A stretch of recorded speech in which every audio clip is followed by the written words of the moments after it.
Slightly different start to the session from the one I had planned, but nevertheless. I'm going to read from this book, but I wanted to talk a little bit about it because this is my fourth book, but this is the first one that's been published in Britain. The past few books were always seen as either too Indian or not Indian enough. Catherine and Peter were talking earlier about what counts as acceptable, authentic voice to a lot of publishers and the way they see it in their own heads. And it was a really fascinating process. Now, I did something quite strange with this. This book has two main protagonists. One you can probably guess the ethnicity of by their name. The other one not. There was, in my head, and if you follow the little clues, you will realize that they're both not white. One of them is also queer, and that apparently is also an issue. So you see, brown people are allowed to be in books, especially grown-up books, as long as if they are women who are oppressed and can be saved. And if they're queer brown people, definitely need to be saved or end up very poorly and tragically.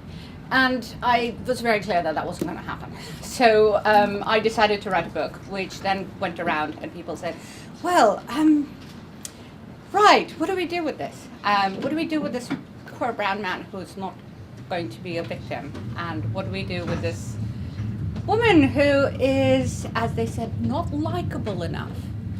Now, I bet you, if you're writers here, you'll know that that's a particular category that's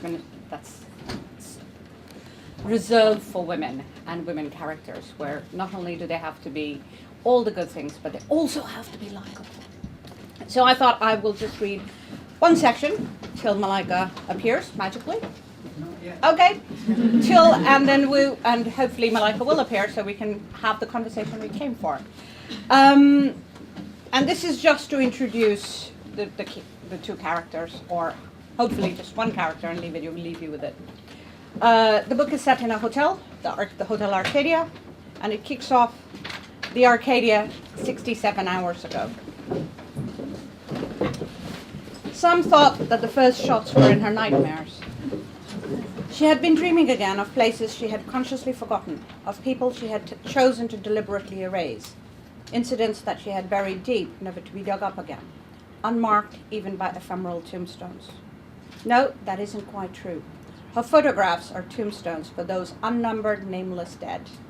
But she files away the negatives and memory cards, never looks at the newspapers that print them, chooses to ignore the payments for them that eventually show up in her bank account, and cramps the commendations, critiques, and prizes in an ancient, creaking IKEA cabinet in the far corner of her studio. No, she never thought of bullets except in her dreams. Perhaps that's why she felt so disoriented when she finally woke up to the screeching of the phone. She had been expecting the sharp cracks, the muffled thudding explosions, to fade, as always, when she regained consciousness. Instead, as she shook the drowsiness from her mind, the bullet pops continued, punctuated by other, more animalistic sounds. Shrieks, screams cut off abruptly, snuffling sounds of herds moving beyond her door, dull thud of bodies or something else hitting the heavily carpeted floor. "Ma'am," the voice on the phone whispered urgently. "I'm calling from reception. We have a problem. Please stay in your room. Lock the door, please. And please turn off all lights. You cannot let them know you're there. Do not open the door for anyone." "What?" she began. But a click had ended the conversation. Yes! Please welcome. And there is Malika. Malika Booker.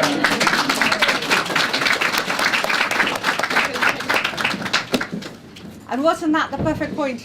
Well done, Malika. Good point to make an entrance. I'm so sorry, everyone. The cab driver swears I didn't order the cab for 11:45 this morning and then had none. So I was running like a duck up and down Brixton Road going, but I'm here now. Thank you.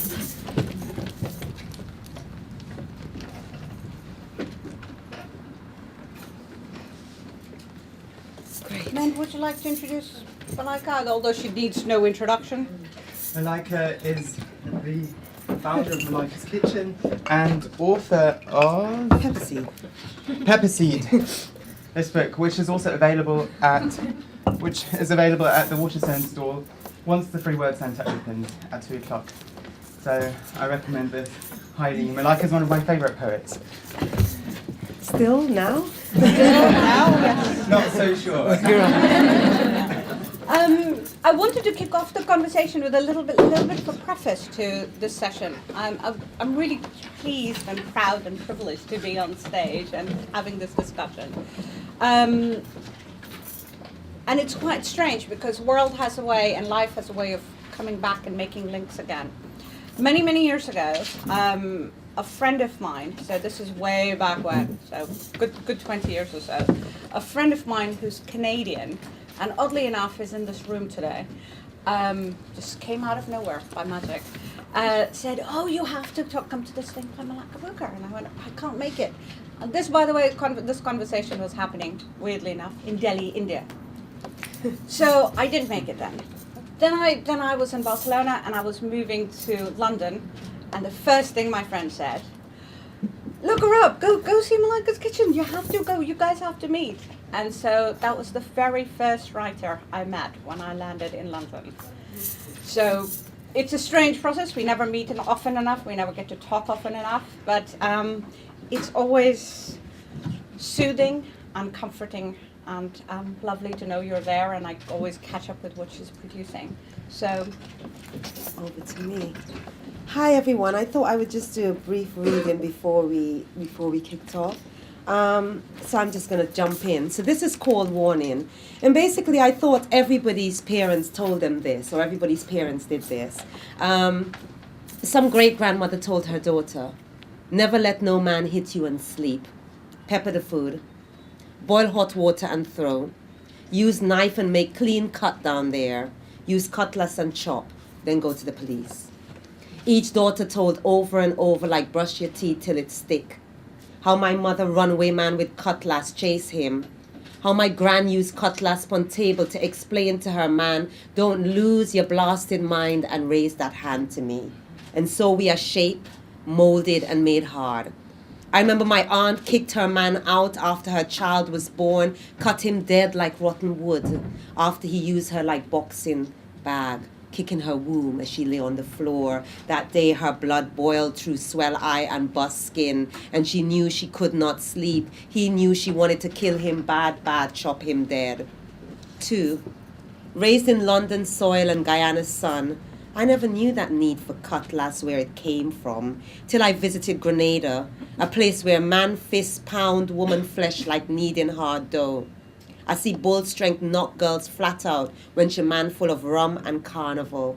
Her runner bust lashing a woman ass every Friday and Saturday night, kicks you down, bust your tail, and next day is black eye and bruise as Pauline clings on to runner's foot, saying she love him through each blow, and I understand.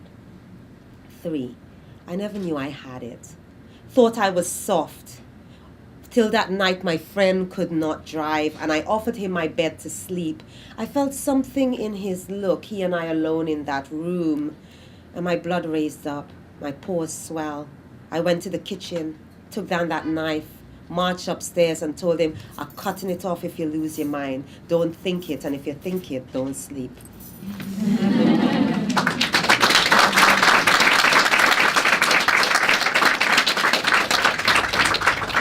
So I'm just going to jump around to different moods and everything. So this is called sautères.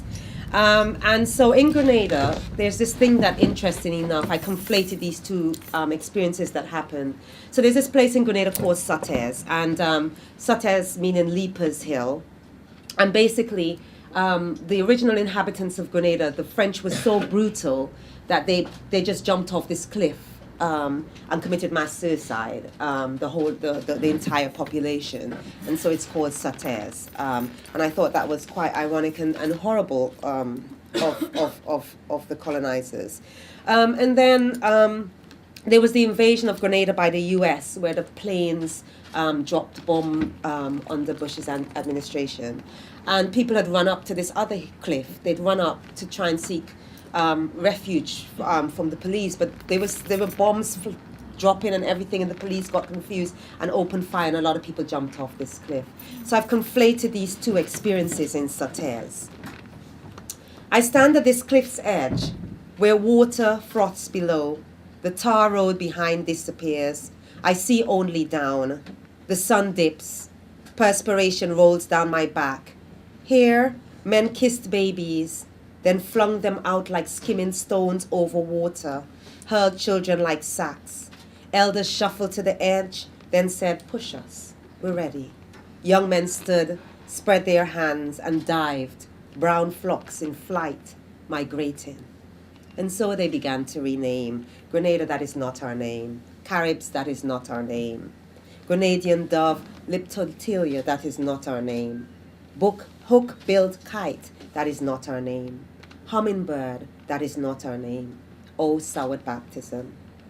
I stand at the cliff's edge, where U.S. fighter planes roared, and men ran from the noises of hell, bullets finding victims like darts find boards. Them jets hit worse than Hurricane Janet. Man died for cover. Girl and who pee their pants. Who jump off cliff and dead just so dry, dodging bullets. Mango, cocoa, banana, and palm trees dance to them bullet drums, bending backwards, spines crackling, splintering, them trees lashing and carrying on like they're dancing for the devil, and the way the damn death jets screech make grown men cry. And so they began to rename. Rebels, that is not our name. Communists, that is not our name. Military coup, that is not our name. Cuban headquarters, that is not our name. Oh, soured baptism. I stand at this cliff's edge, waiting for the bones to rise up and reclaim their names.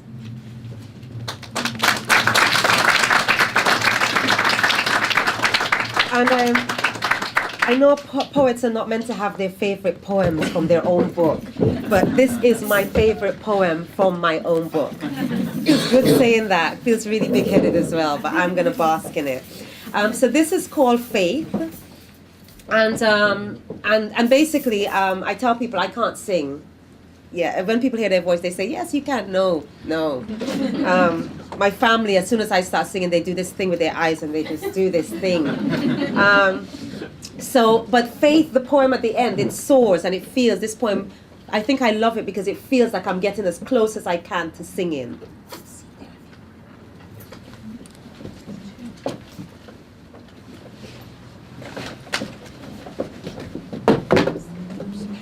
Great. Faith. The museum is an empty house, a dead lifestyle.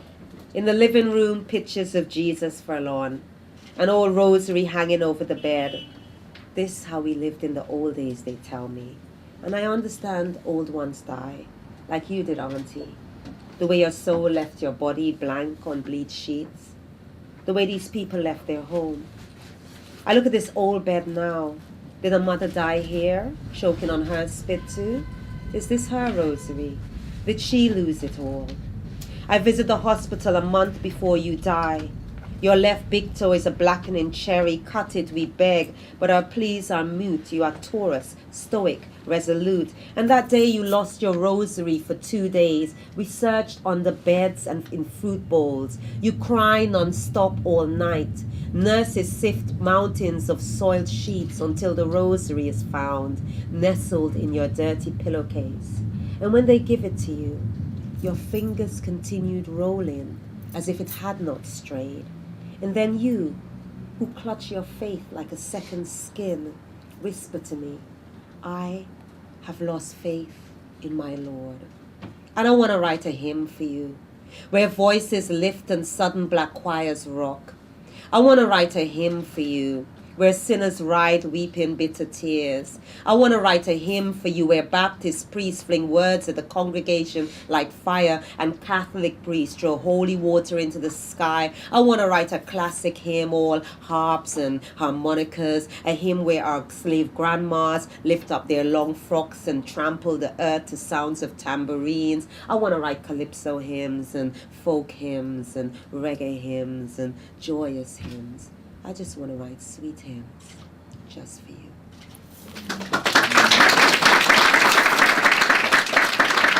And I'm just going to read 2 more so we can have a bit of a conversation. I'm doing this stuff on the Bible, and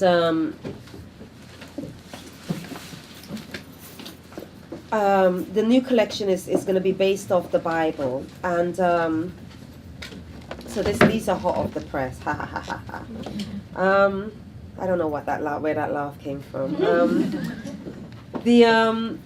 So the first poem I'm going to do for you, actually I'm going to do 3 to end, because I want to end with one of my other favorites. So the Mary Magdalene. So I imagine that Mary Magdalene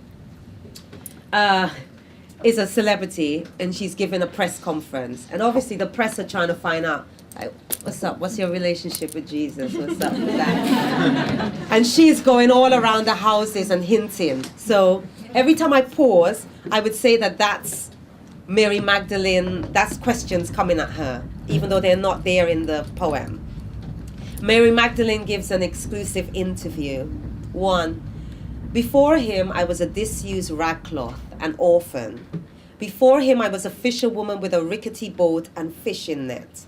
Before him, I was a woman with a hollow calabash for a womb, and I wanted my insides to bloom sweet fruit like coconut jelly. The first time I see him, I just finished blowing conch shell to draw people to buy my daily catch. I'm not ashamed to say that I stick on him like white on rice that morning, and ever since then I follow him through backyards and pasture, left all I had in the world to join his band, 1 rickety fishing boat, 1 net full of fish, 1 old dry weather shack, 1 crocus bag hammock, 1 80-year-old granny. I hear enough people fight over free fish that day. I hear Miss Nellie cook fish for 2 weeks straight. My grandmother sat me out with Limacol on headache nights. She washed me out on castor oil, Vicks coal out of my chest, rubbed tender into my skin with coconut oil. But she never tell me how woman could turn Bazodi over man. Follow man like fly drawn to sugar grain on tabletop. How love could make you empty inside. No, she never prepared me for this. I had a tabanka, and I never told him. I bury it in my foot bottom under the dry corn on my big toe, and I never let it peep out. I stand like marble under the cross, but you see, when I left, I ripped up my dress and let go pure snot and eye water. Vexed like hell, I shouted at them damn disciples, why man like you hard ears and stubborn like donkey so? You all always want proof. How I got proof he live? Look, he here sitting on my nose hole. I remember those nights we sat on a big stone by the seashore, roasting fish in coal pot. Peter, Mark, Luke, and John snoring like hog. And I would ask, Master, you go heal me if a fish bone stick in my throat and kill me? How he would laugh from the belly up and say, we go see when it happens, we go see. Because if greed kill you, I can't really save you from greed.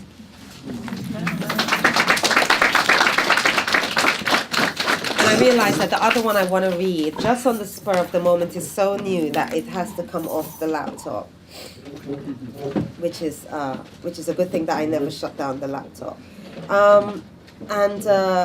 This is about Ruth and Naomi, and I think in the Bible, Ruth and Naomi have this really lovely relationship where they where she's saying to her, go, leave me, daughter-in-law. And then Ruth says, entreat me not to leave. And I was working on the poem, and poems take over and do their own thing. I was just thinking, and I was just working on the poem, and I thought, that sounds kind of like a chat-up line. And all of a sudden, the poem took off into this whole other dimension, which I'm proud of, but which was really great. So this is called The Conversation Between Ruth and Naomi. And so if anybody doesn't know the story from the Bible, Ruth is Naomi's daughter-in-law, and the sons have died, and Naomi's going back to her country, and she says to her daughter-in-laws, leave, and one of them leaves, and the other one goes, wherever you go, I go. Wherever you die, I will die. I will follow you to the ends of the earth. And also, when I was doing research, I found out that a lot of people use these in their wedding vows, and I thought, Ruth, go, sweet daughter-in-law, leave me. Entreat me not to leave. My son, your husband, is dead, leave. Wherever you go, I'll go. I'm old fowl and homeless chicken. Wherever thou lodgest, I will lodge. Walk back to your people. Go rest in your mother's bosom. Leave whilst you can still swing those hips, child. Thy people shall be my people. Child, my body decays. Age crawls to me. Age crawls me to death's muscle chest. Wherever thou diest, will I die. Her words prostrate before me. Go, leave, child. Was this when she grasped both palms, pulled my body flush against her, my sagging breast against her pert ones, my spread belly rolls against her stone wall belly? Was this when she brushed lips at the side of my lips, a flicker, a whisper? Was this when her palms splayed in the dip above my buttocks, then the feather tap of fingers, then the slight tickle of the dimple dips? Was this when we prostrate? Was this when we baptized? Was this when I found myself on the floor hollowing broken syllables like, like what? Like, was this when our altars broke? That night I found grace. That night she'd eat and was sufficed. That night I heard my son's voice from the grave, and he spoke about his wife.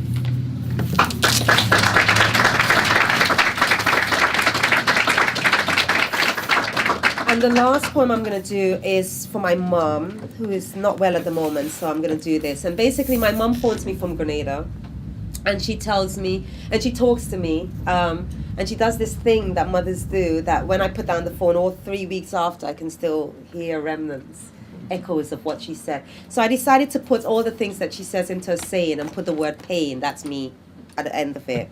So when I do this, if you say pain, okay? Pain. Okay, some of you weren't ready. Pain. Good. My mother knows. Pain. A gospel sorrowful type of. Pain. A slowly losing her eyesight, eye drops every night. Pain. A headache worrying for her children overseas, praying for their safety. Pain. A stare through each night, eyes blackening, hope they're all right.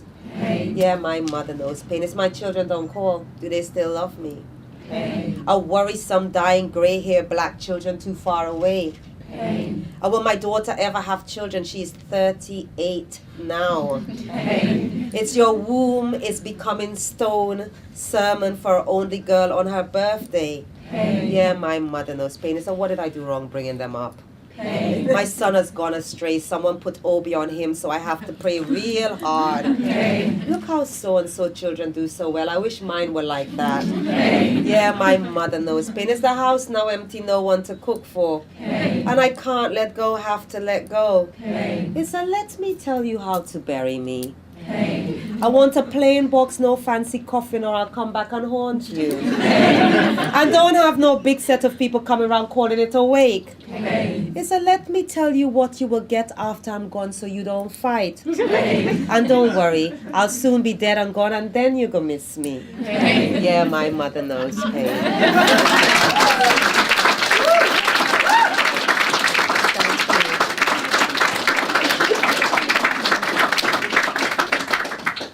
I can't believe it, pulling out the laptop, doing new poems. Okay. What a privilege. What a privilege to get them hot off the press. Wonderful. Thank you so much. I'd made up a couple of questions because I thought I'll get you started, and then we'll open it up for questions and further discussion on anything that we talk about or anything we don't talk about, anything you want to talk about. So the first question I had was that some time ago when we were talking, you said, and you mentioned it kind of in passing, you said, you were often seen as a performance poet rather than a poet. So people often talk about your performance, they don't actually talk about your poetry. And I just felt that there's an implicit judgment in there. There's a value judgment of a poet versus a performance poet. Do you want to just talk us through that? Yeah, I think there was a space where we weren't getting publishing, and so most of our spaces that we created for ourselves were through performing and reading our poems and being interactive with the audience. And I think there came a point, but all the time as well, we were writers and we were always working on our craft. I'm a workshop writing junkie. I think it ended at my MA. I said, finally, I've got to stop. But I did every kind of workshop at the poetry school, at Spread the Word, at Arvon. I was investing so much in becoming a better person at craft. I think I grew up in a country where we do where when you were in school, the whole class gets a poem, and you had to come in, and when Billy did his poem, you were like, oh, that's how Billy's rolling? Okay, I'm up in my game. Because we learned how to recite poems, and we learned how to deliver them. But I think what happens is black writers got marginalized into this performance poetry. And being marginalized into performance poetry means that it's so-called bastardized. It's a lower form of poetry, and so that means that we don't necessarily talk about the craft or the work or engage with the theme or engage with what the poet's talking about. Or so that was very problematic. And so I started stepping away from that space, from that label, because that label actually was hurting me. I felt, if I'm in a space and I'm being questioned on a panel and someone's talking about the performativeness of my work, and why don't I memorize it, or why do I read from a book or the paper? My God, I mean, there's just been a woman dying on the page. Come and talk about that, or talk about the fact that the mother in the poem resembles your mother and how universal it is, or how you're able to catch that, or ask me about something that I do in the writing in the room. So that was really, I mean, as you can see by I'm getting very angry, but that was very troubling for me, and problematic, and agonizing actually. My writing buddies here, Karen McCarthy-Wolf, who had a lot of therapy moments with me, where I would send out my biog, and my biog had said writer, theatre practitioner, multidisciplinary artist, and then the publicity would say Malika Booker, performance poet. And I don't know where that came from. And also I think that there are people who are performance poets, and there's a craft to performance poetry. I'm a very engaging reader, but I'm not a performance poet. So let's be very clear. So also you're defining me with something that you're taking away from someone else who comes from a theatre background, who does performance poetry, who writes work really for the stage, and who thinks about the engagement there. And that's an art form in itself. And maybe I'm in between that gap, but I'm not necessarily, I can't take up that space. Well, picking up from some of the issues that came up with the earlier panel with Peter and Catherine, who were here, and the idea of this getting published. What gets published? How does it get published? How is it published well? I mean, Malika's Kitchen is very much about, getting that space and creating that space, but also spread the what is it? Spread word. That report, Writing the Future report, had really grim figures, and it's if we think that people who write novels have it bad, the people writing poetry even worse. Mm-hmm. And how much do you think is this idea that somehow we don't need to then publish poets like you because hey, you're a performance poet? I think we're starting to kind of we're fighting, and we're smashing that barrier.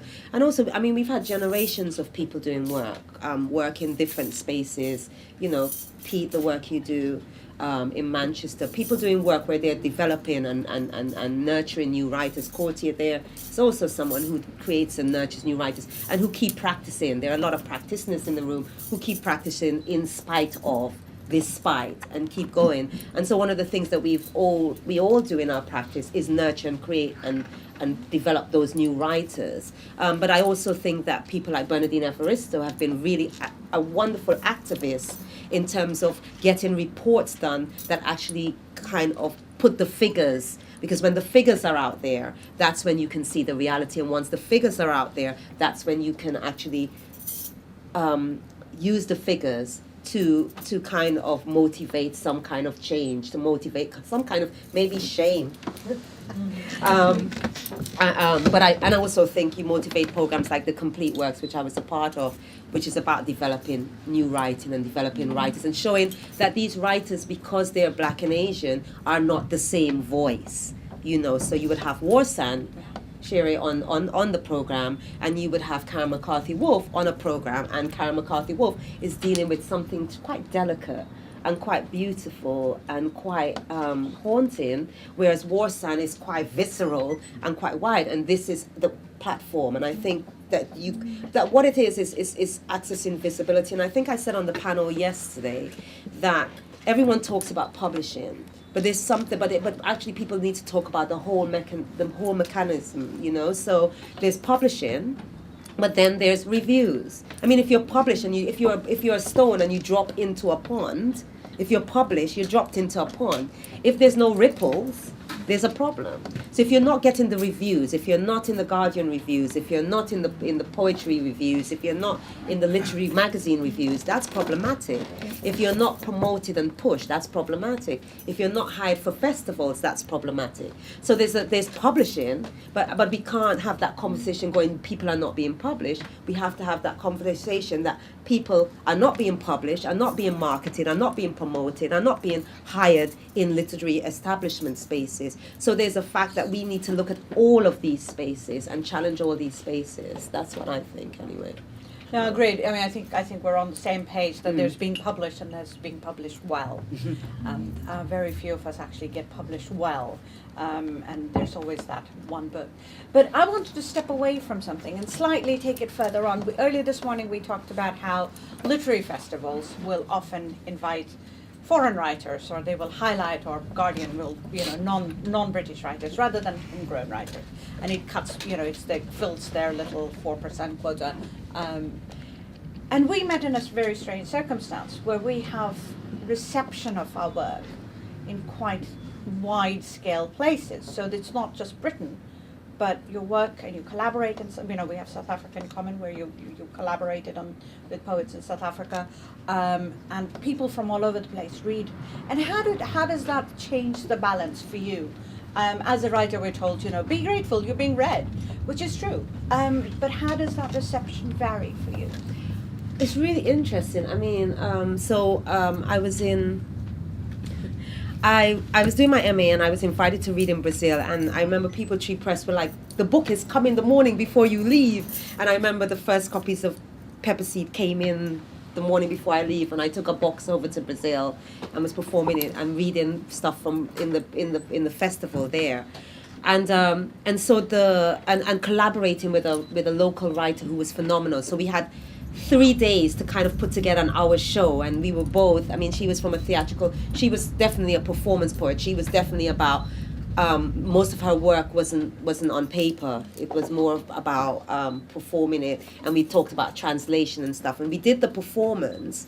It was very interesting. There were two things that happened. There was one where apparently 2 days before there'd been this important literary panel with all these poets who had discussed to death the fact that poetry is dead and why they're still performing, and that poetry doesn't reach anybody. And then most of them came to our event, and the high academic was the person who, after our performance, was going to interview us. So there's three things I want to talk about that happened there. The first thing is, so she was crying so much she had to get herself together after the performance to come on and interview us. And she was like, why, I don't understand why the festival didn't have both of you at that panel, on that panel. So that was an interesting debate, because actually you're showing me that poetry is not there. People are crying when you're reading about your mother. So I did that mother piece that I did, and the poet who was collaborating with me at this moment, I can't remember her name, which is Herberta, who was she sings as well. So she did this kind of haunting Nina Simone song underneath the poem, and so I'm going, I want to write a hymn for you, and this haunting song is coming up, and there's goosebumps, and every time we rehearsed it, I'm trying not to bore. The person who's like hoovering in the hotel room is like crying, and she's like, I don't know that much. So she was like, I have never seen poetry affect, so we needed to have you in that space. So that was one thing. The second thing is I came out and I said, I thought I bought my books. Where are my books? And there was like these two lines of people. And there was one line with all these people who had bought out the books. They'd actually run out and bought out the 30 books I bought.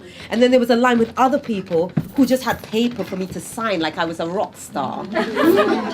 And the signing took hours because people came and said, my mother does that, and my mother does this. And people were like, I didn't really understand. My son was translating while you were doing it, but my mother does this, and so it was really fascinating for me to receive that kind of because nobody knew me, they just came because of Herberta, really, and so to receive a kind of audience who don't know you and actually engage with the work, and to have someone say the festival needs to be challenged because you should have been as part of that discussion, because actually poetry is not dead. You just proved it because people are here. The emotions that I had from this poetry show, we had to comfort her before she could ask us questions. And she actually said she tore up all her questions and just asked things from her head. So that was fascinating. Yeah. Well, it's quite funny. I'm going to ask one longish question and one last question before opening it up to everyone else. The longish question is, I know that I see myself increasingly as a global citizen. So my readership is all over the place. The people who understand my work are not in any particular country. Weirdly enough, my last two books weren't published in the UK, but this one, Hotel Arcadia, has not been published in India. So I'm this person who seems to be, not acceptable in one place or the other, at least of the two countries that are supposedly mine. And yet everywhere else it goes. And I see the same thing with you, where people just, all sorts of places and all sorts of people where your work is received. But of course there's a problem because, global citizenship in itself is just quite a Western, Eurocentric, mostly white male concept. So in a sense, just by claiming it for us, we're disrupting things. How do you see that? How do you position yourself? Is that is that something that happens and you roll with it? Mm-hmm. Is that something you say, well, this is what I have to deal with and continue to face, Well, I think fundamentally, I think my approach to global citizenship is actually different from that kind of white Eurocentric, because at 11 I came over here to be brought up by an aunt, while a mother and father and brother stayed in Guyana. And then my mother and brothers moved to Grenada, and my father stayed in Guyana. And then my mothers and brothers moved in the States. So actually my nuclear family are in several different countries. And for a long time that was problematic, because I'd be like, where is home? And for a long time it was problematic that I talk like this, and that when I write, the imagination of my writing becomes very much draws from Guyana and Grenada, and you, as you can hear from the writing, it draws from the vernacular of the Caribbean. So that's kind of problematic, And then one day I was talking to him, because hairdressers always do this, because I was talking to my loctician who was doing my locks, fantastic man, and I was saying to him, I don't know where I am from, and he was like, you're from everywhere, you're a diasporic, that's the Caribbean diaspora. The Caribbean diaspora is that the nuclear family is in Canada, a mother is in Canada, a grandmother's in Toronto, another person is in Trinidad, another person is this, and all those places are your home. And so once I took that on, I started, everything else comes on top of that, and also having to take on the fact that I'm writing here as a so-called Caribbean writer, and the problems for people who are writing in the Caribbean who don't have access. So there's a kind of access that I don't have, but what it helps me to think about are the complications as well for writers who are in the region who have another kind of lack of access. And here I am having an access as a Caribbean writer who's been in Britain since 11. So there's problems there too, and I think I'm able to embrace and talk about all those things, I think. I think geopolitical privilege that some of us have and we can leverage versus others is something that I'm getting more and more in tune with and questioning and trying to see myself in that space so completely. Now I have one last question for you, and that's a really short question, and this one's just entirely you can answer. What is the one question you wish an interviewer or an audience member would ask you, but never has? I actually wish people would ask about the work, because people don't ask about the work. They ask about everything else but the work. Or they ask about, people ask because I'm a writer, how do you write or where do you write? But they don't ask about specifically the work, about lines or something that, just the work in itself, the themes, the craft, I would relish being asked about those. I think that's a good place to bring it back to you guys, isn't it? Where, let's see the questions. Sorry, the hands went up very quickly. Wow. Okay. Men, you've got a... Yeah, I've actually got a quick question on... so you just recited some of your poetry that's very recent, right? In Breadfruit, which was your first publication, right, 2007, you talk a lot, or you discuss a lot of things that are familiar with you but outside of you in a way. And I feel my sense is that you're increasingly dealing with a lot of things that are habitual and that you've been perhaps to some extent ignoring, so things that are much more internal and that have become part and parcel of your own identity in some ways and the way you think about the world. I just wondered, whether the kind of rhythm that is inscribed into your poetry that you've just recited, if that provides you with a platform, a way of getting into a state of mind where you can actually think and reflect on these things that are so familiar to you. Yay! A question! A question makes you go, ooh, thought-provoking. That's great. Yeah, it's really interesting. I think it is more internal. It is more, I think, as you get to a certain age, you start looking at sexuality. You start thinking about your body and the woman's body. And so I think it is becoming more internal. So it's like, I'm using this Bible and I thought it was going to be very external. And actually it's becoming more internal, more about the psychological state of mind. And I think so there's a poem that where Hagar and Sarai are, I wondered, two women in one house, one man, Abram, what's up with that? And so they're having this conversation and they become even more and more and more rhythmic. Mm-hmm. It's like you thought I was this, so I think yes, the rhythm and the emotional landscape are starting to do something that's quite exciting. I don't know what yet because I'm in the process of writing, but I do think it's showing a maturity as well in the writing that's quite sometimes or demanding a maturity sometimes that I'm not even ready for. I'm like, I don't know what you want, poem. So I'm tiptoeing. So it's quite an exciting space, and also a very vulnerable space, and also a very interesting space because we did Sex in the Afternoon, this tour. And I read some of the poems. Eve is crazy. Eve does things like, I put my finger in myself and drank my menstrual. But I'm like, who wrote that? Who does that? So these poets I thought that the women in Pepper Seed were dynamic, but these women are coming out and they're really extrovert and really, they're beyond feisty, and they make me feel timid actually, and I wonder where that's coming from. So I did this thing, and then all these women rushed me, and I was like, I'm heterosexual. It's just imagination in the poem.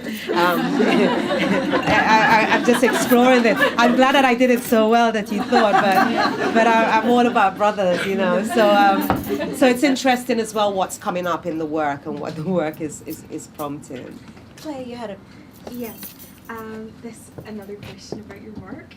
I noticed the religious theme, biblical theme in the poem you recited, and also you mentioned in forthcoming work. Could I ask what brought you to exploring the Bible in your poetry?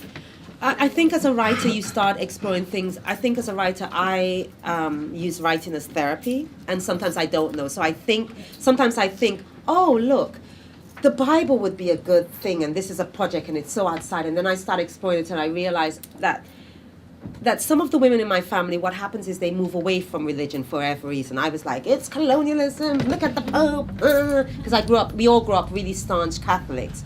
And there's a time in your life when you just start going right back into what you rejected. And I realized I was starting to kind of look forward to being with my mom in a country and going to church with her. And so I realized that actually the Bible Project is a way of me kind of interrogating and looking at my relationship with the Bible. And you know, when I was growing up, I was the child in Sunday school who was like, why is it always the women who are like in the bad position? Or I knew my favorite person in the Bible was Ruth. But was not Ruth, was Esther. And it was because Esther was kind of like a person who saved the nation, but everybody else was problematic in some way or another. And so I think the Bible is helping me to explore some of those things that I find problematic as a woman. And actually, it's actually helping me. I ask myself a question. When I look at the Bible and use it, what will it bring up in terms of themes in my work? And will it be consistent in terms of what I did when I was doing, putting my parents and my family business out in the road in Pepperseed? And actually, it's really interesting what it's bringing up and how that landscape can it help you explore things of slavery, of gender relationships, of sexuality, because it's all there, but it's not explicit. So, yeah. Thank you. I'm actually following on kind of from that.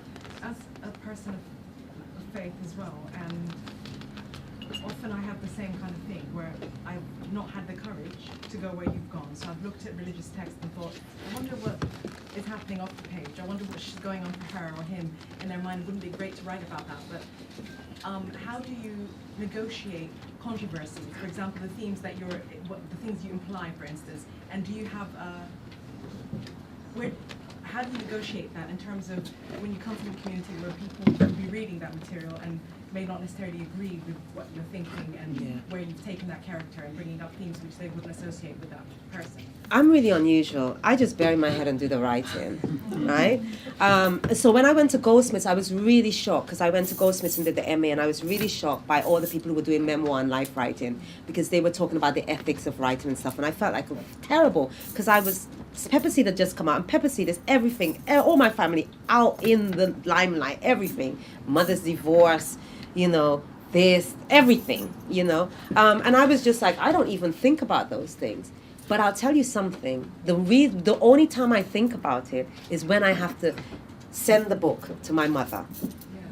That's when I think about it. But the book's published. But this is the thing with me, the book's published. You know, so then I go, oh, my book's out, let me send it to mom. And then all of a sudden, I know exactly where all the problems are in the book that I didn't know that were in the book. And so then I go, it's August. I think it was July or something. I say, if I send it now, and then I don't phone her at all until the 29th of September, which is her birthday, then if she doesn't like it or she has problems with it, she'll go easy on me. So I post it. So I'm that kind of person where I'm like this writing, and I'm thinking, so I'm thinking on Ruth and Naomi, and then someone in the thing asked me, how did you feel writing this as you were a heterosexual woman? When it came out, I was like, oh no, baby, don't go. No, it's not that kind of party. So I don't think about what the consequences are or if it's going to be controversial. All I think about is, so where's this going to end? Like, so she's having this thing with her daughter-in-law. Wow, really? What's going to happen next? Oh my God.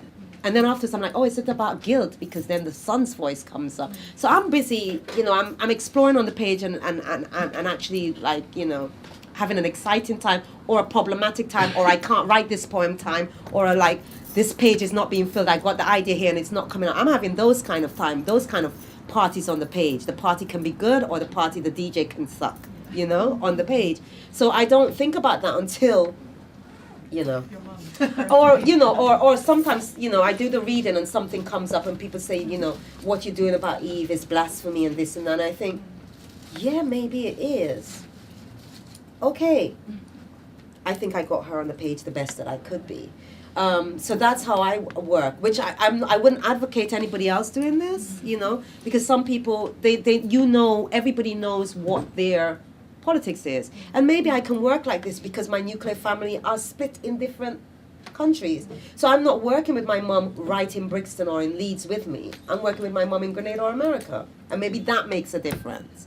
So everybody knows what their, their boundaries are, or what the restrictions are for them. I don't really have that because I'm just like trying to figure it out on the page. I'm just like, when people say, well, what made you think you can write about same sex if you don't do it? Is that I don't know. The poem took me there and I went there. So that's how I work. I don't know if that helps, but that's. Yeah. Do you think of yourself as a courageous writer? No. No, I don't. I think of myself as a writer who has an idea and wants to explore, who asks questions. I go, oh my God asked you to kill your son. He took long to get this son, so I actually engage with something like a person engaging. You know what I mean? You took long. He tell you you're gonna get a son. The son is going to birth nations. Then him tell you go up and kill the son. And this is how I'm doing in my writing class. I'm like, how would you feel? And then you can't tell your wife. And she now, you went and had a baby with another woman. The woman is pushing the baby up and down in front. So that's how I do it. And I go, what is happening? And then I go, oh my God, it's the night before. How does he feel? Or I go, oh my gosh, this thing is happening. Go, entreat me not to leave. And people use it for their wedding vows. Let me do a free write on that and see what comes up. So I don't think of myself as a courageous writer. I just think of myself in your little room. You're just trying to, and some days you're like, I know what this poem is going to be, and I know what it is, and it's not coming, and a whole 5 hours you're like, nothing, and you come out and you think, I'll never write another poem again. That's the kind of writer I am. It's the ups and downs at the desk in terms of everything else.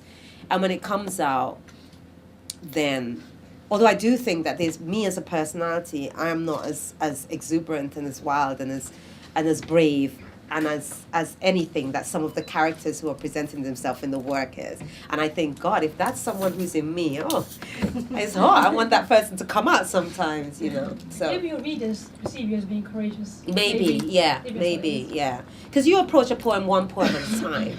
And it's only when you get the manuscript and you're going over it with your editor that you start to see what the work is. But even then, you're really going, is that word right, or is that... It's when the book comes out and you get it back and you're reading it through that then you start to know what you were doing, or you start to see. So I think, no.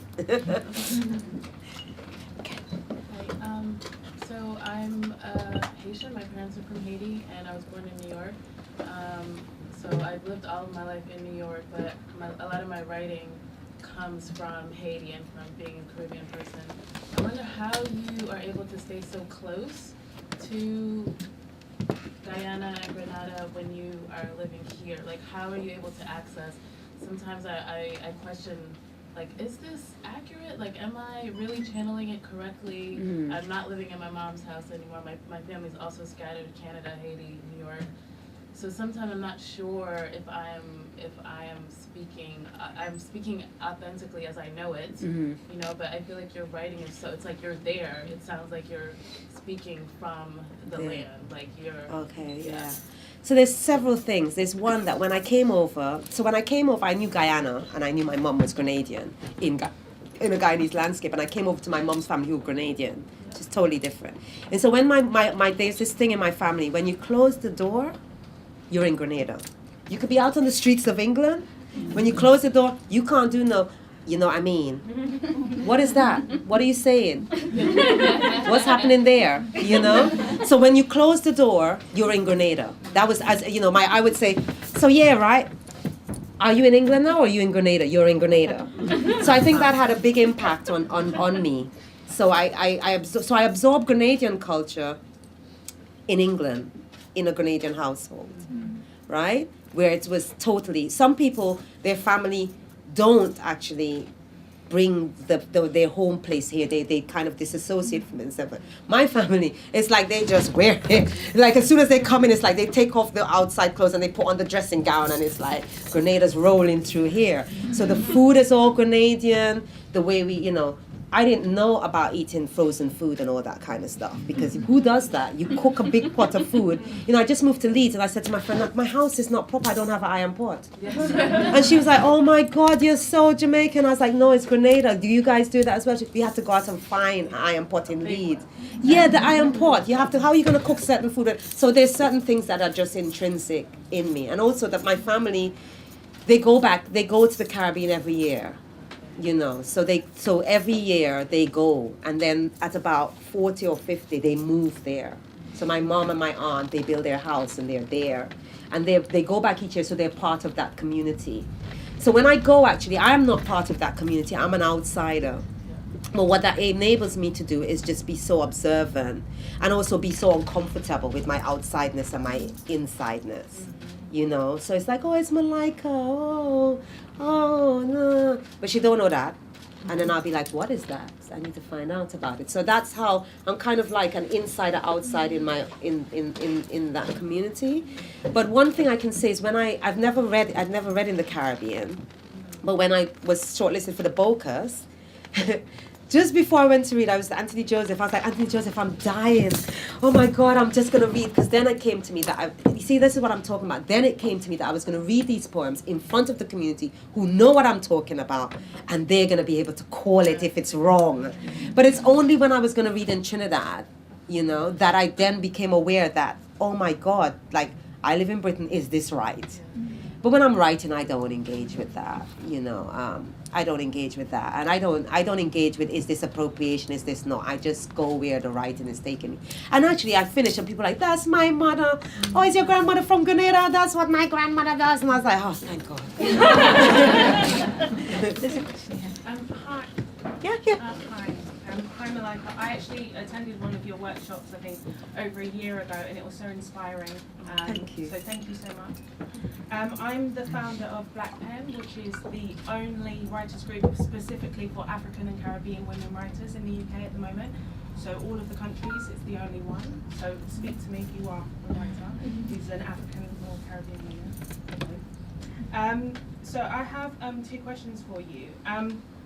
I keep getting sort of inquiries about the group, and there's a question that keeps coming up, and that question is, how do you find the time to write? So for me, I write everywhere, but I wanted to find out, you know, how you find the time to write, if you have regular times during the day, during the week, and just how you approach that. And then also, in terms of your creativity, where do you draw inspiration from? Do you engage in other creative practices outside of writing, or do you, you know, kind of look at visual art or listen to music or kind of connect with mediums that are outside of writing in order to then replenish that creative well? Okay, so one thing is, I always tell students that writing is the first thing to go. It's the first thing. You always have to fight to kind of carve the writing space. So it's the first thing to go. So what you do is you have strategies. So I have Facebook groups that I'm part of, you know. At the moment I'm part of this mad writer called Seraphima's Facebook group. And she had this thing called 12 Days of Form. So she decided over Christmas, we were all gonna write a form a day for 12 days. And so we engage, we're in that. And at the moment we're on 40 sonnets, 1 sonnet a day. And it's the idea is that you just plop up a rough draft on, and as a community we help each other to write because you get rough drafts. So most of the poems in Pepperseed are from what I call 30-30. I started this 30-30 group a few years ago, and we did it when the Americans did 30-30, which is a poem a day for 30 days, a draft. And so what we'd have is one person, we'd have a lot of us get together, who's going to be into 30-30, and we'll be like, we will, and then we'll have 7 people, each person assigned a day. So on Monday, the Monday people will do a prompt, you know. And so the prompt means that you write outside of your thing. Someone puts up some crazy picture and says, write a poem looking at the red in this. It challenges your work. So that's one of the things, and then we decided to do that every 30-day month for the year. And a lot of Pepperseed, a lot of the people in the 30-30 group, they go, oh yeah, I recognize the first draft of that poem. So it just helps facilitate writing. It helps you to get into a process of writing. So sometimes it's clawing it back.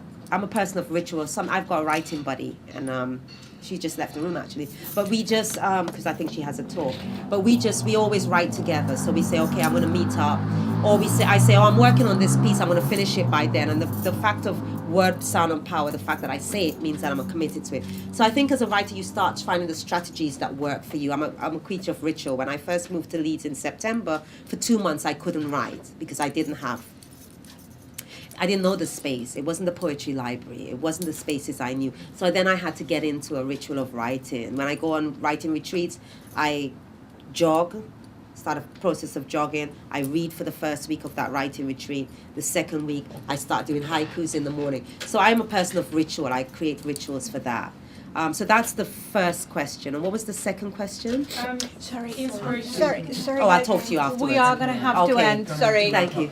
Um, That's all right. We are kind of running over. Yeah. I keep seeing men going. Yeah. Thank you so much, Malika and Sunny.